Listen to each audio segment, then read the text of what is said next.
سلام بچه ها، اینجای پارمیسا خسته و عصبانی رو میبینین. حالا بگین چرا؟ چون ساعت 4:30 صبح ما تصمیم گرفتیم پاشیم بریم کوه. مردم رو میبینین؟ من نمیدونم چجوری دیگه. همونجایی که دیدین کافه زدیم و راه افتادیم سمت بالا. این سگای گوگولی خیلی خوشگلم دیدیم. تادا بالاخره روز شد و ما همینطوری داشتیم میرفتیم بالای کوه. منم خیلی خسته بودم ولی انقدر انرژی اونجا زیاد بود که خیلی حال داد.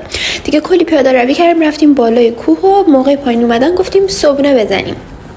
یه صبحونه خیلی خوشمزه زدیم تو اینجا.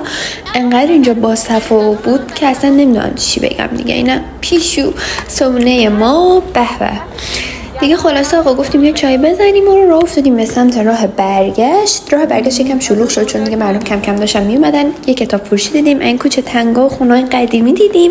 این کافه هم خیلی خوشگل بود. سری بعدی من قطعا میام اینجا. اینم راه برگشتش. دوباره صبح شما شب ما بخیر.